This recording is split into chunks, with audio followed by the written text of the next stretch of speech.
Hi guys, welcome back to the Joe Silverback Show. I'm your host Joe Bunton, and after a nice little summer holidays for me, I'm getting back to the regular program. And today we're going to talk a little bit about modalities of healing, the power of the mind, consciousness, and how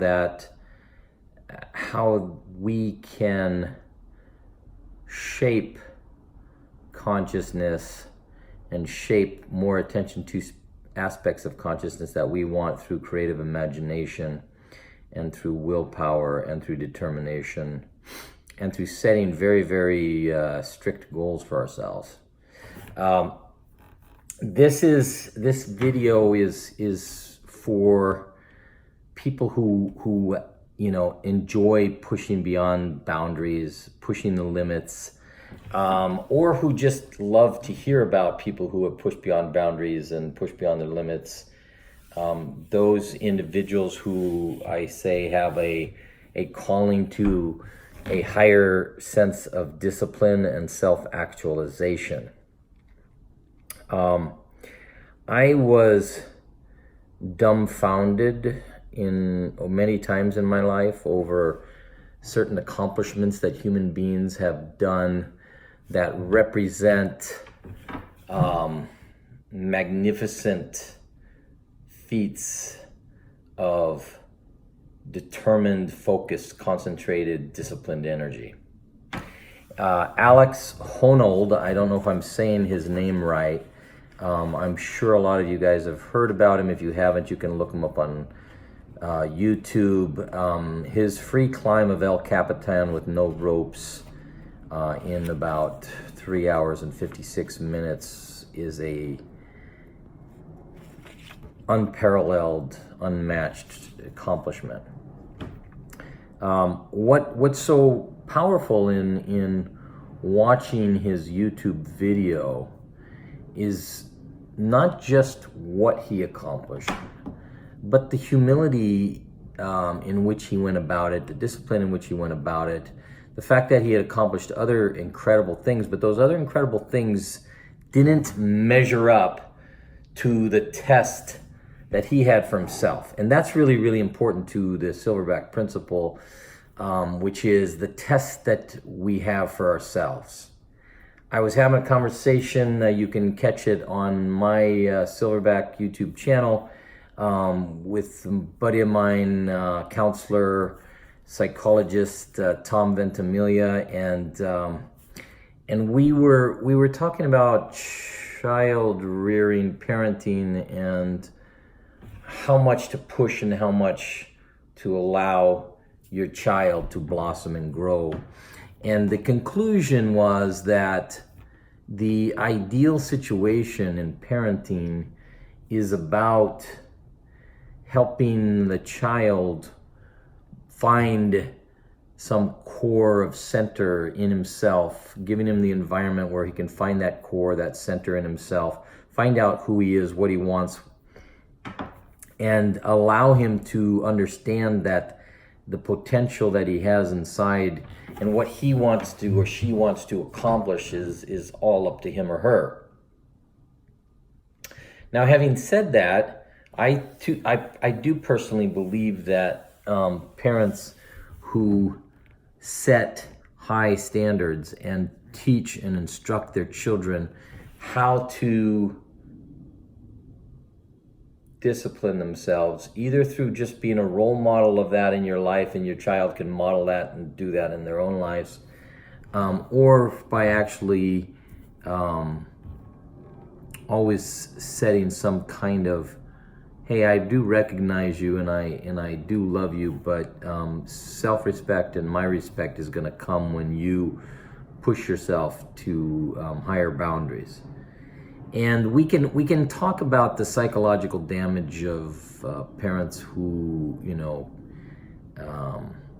do something to their children that's too much, but quite honestly, in this culture, and certainly with those watching my show where we're heart-centered and heart-mind-centered, I don't see that as the problem. I see more as a problem this softening of just accepting mediocrity and accepting low achievement. And I don't, that's not something that's part of my life. So anyway, going back to Alex Honnold, one of the things that was most impressive for me to listen to him was that this was something internal for him. And so with each of my children and with myself, I say that there are things internal inside of me that I know that I have to accomplish in this life to feel really satisfied. Wonderful, okay? That's my challenge. That's my El Capitan. And I certainly will never do free climbing without ropes on El Capitan. That wouldn't even be on my agenda. That would be on the massive, massive crazy side.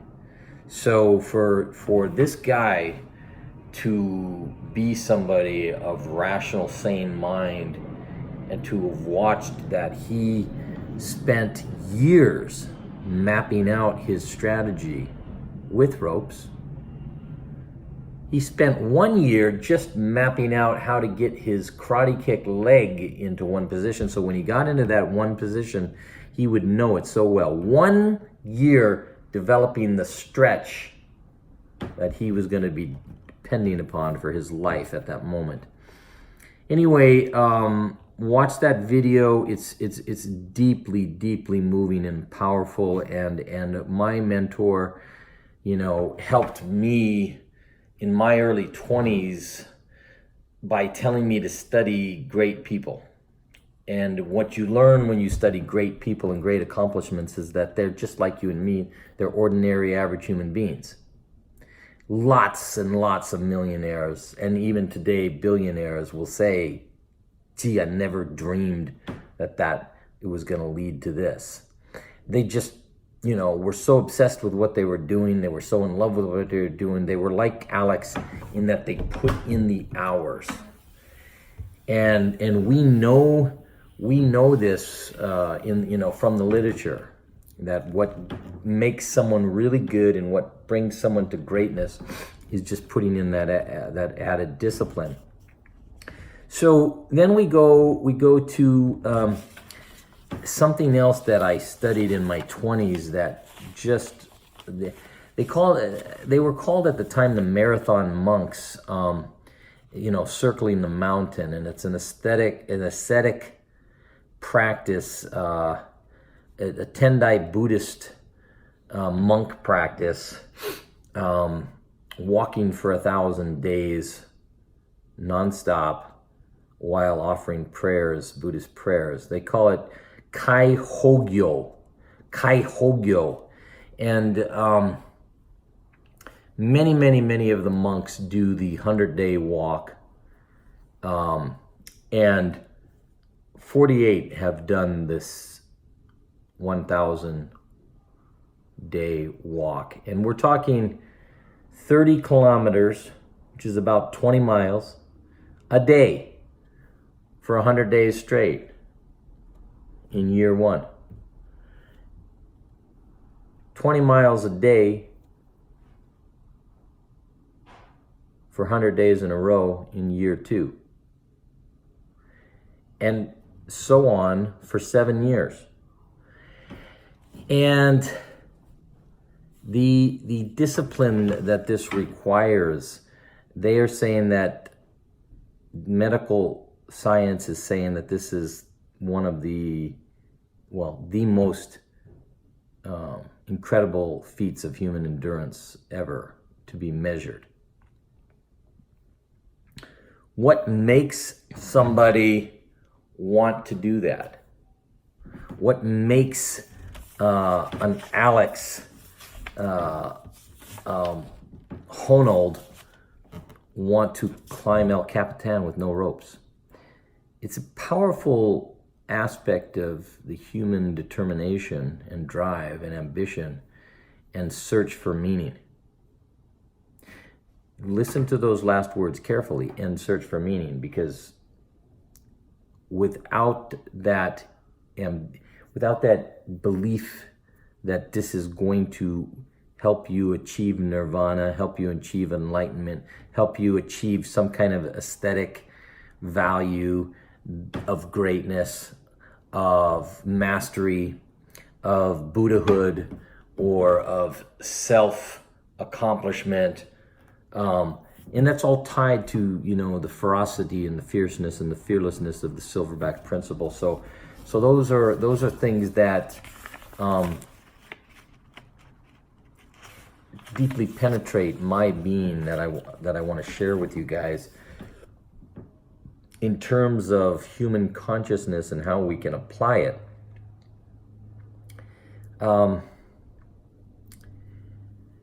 Psychotropic drug use has been part of human evolutionary psychoanalytic exploration, and continues to be, in terms of the use of specific drugs to help break through barriers of the mind.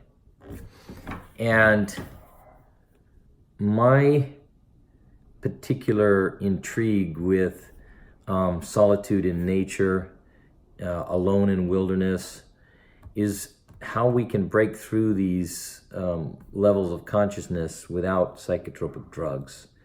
That just being in wild nature is a drug that puts us on a altered, hyper alert state. And some of the things that I shared with you on my last mountain getaway are very, very pertinent to this, because when you're alone in wilderness and you know that you could become prey to a predator, that's not the same as being on the ascent of El Capitan, where every single finger movement, toe movement, thought, gesture, it's related. It's related, but on a much, much more self-moderating scale. I've been up a waterfall, climbing in a creek, climbing straight up this waterfall, and got 3/4 of the way up and realized I don't know how I'm going to get up, and water's pouring down and the rock's slippery and my toe hold is on something slippery, and my child had to rescue me by being small enough to climb up above me, hold onto a tree and extend a leg. Otherwise, I was kind of a goner. I've been in those situations. I've been on rivers where my kayak upended into a rock crag that bust the kayak open, and I tied a rope on myself and went out in the middle of this raging river like a lunatic, and thought I might die while I was on this guerrilla mission to take this kayak out of the river. But where I want to really leave this for us is that the human creative imagination, Einstein said there's nothing that compares to the human imagination in terms of learning. And we learn to go beyond boundaries through our use of empowering the creative imagination to soar with the eagle, to dive with the dolphin or the whale, to become one with the buffalo or one with the wolf.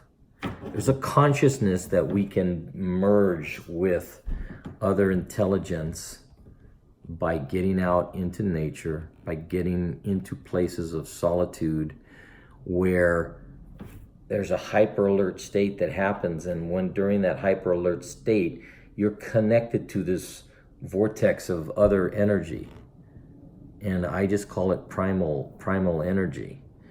And I'd love some of your guys' comments and stories on your own personal experiences in wild, primal, primitive places where you were just on your own. And I'd also like to leave you with this one thought, which is that think about the two examples I gave you, climbing El Capitan and a 1,000-day,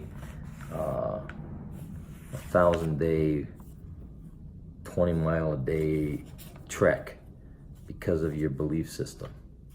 And think about your connection with the universe, being outdoors for that many days with nothing else. No technology, no watches, no phones, no computers, no TVs. It's just a communion with something other than what is made by a human being. And that is part of my story.